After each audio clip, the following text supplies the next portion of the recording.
Today's 5-minute faith, still in Isaiah 40, verse 15, the first sentence, so 15a. In the New King James, it says, "Behold, the nations are as a drop in the bucket, and are counted as the small dust on the scales."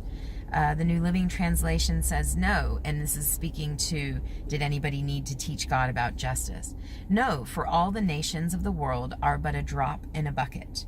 They are nothing more than dust on the scales."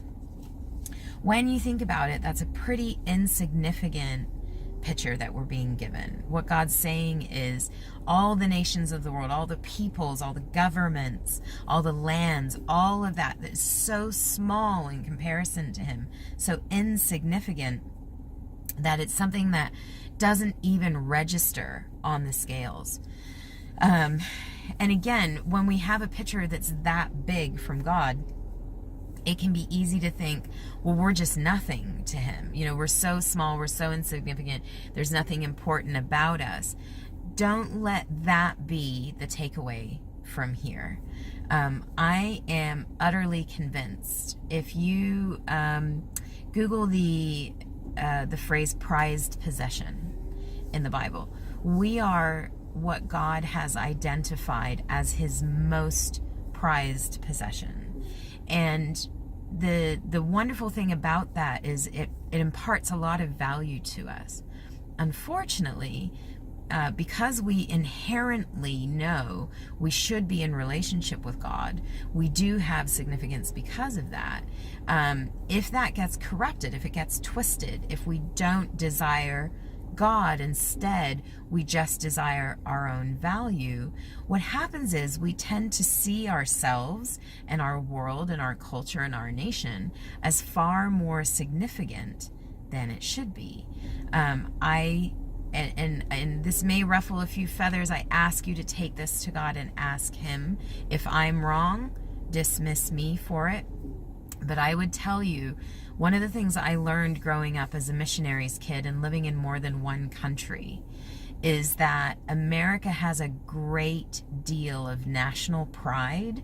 And even in the church, and I would say in some ways, especially in the church, that has taken people to places where they equate God and country.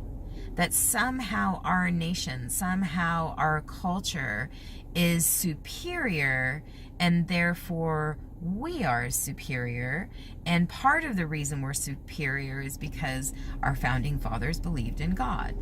If you look at the world around us now, if you look at the culture that we live in, there's next to nothing left that truly reflects the Lord's way in our, what I would call, secular culture, in our government, in our just, you know, our popular culture, just the philosophy and way of human thinking.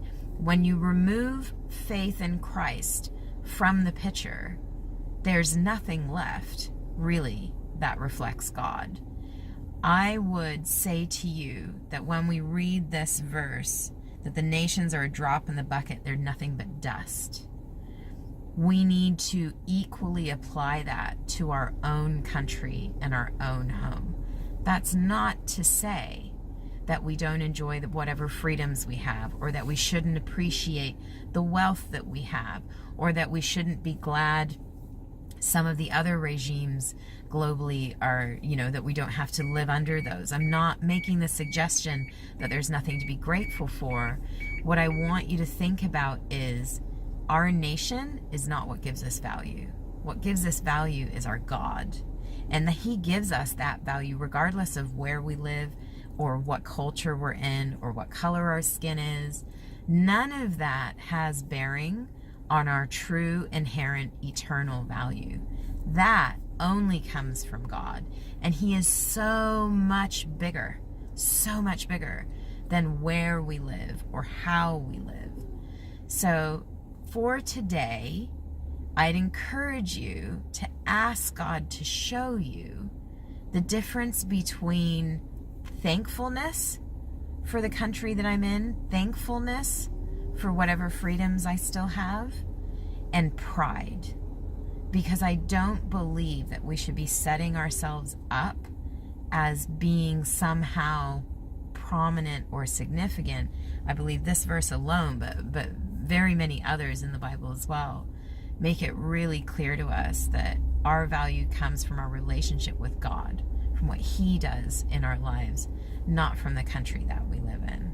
I hope that you can take that and see there's encouragement there, and there's value being given. It's just maybe not coming from the place that traditionally a lot of people tend to think about.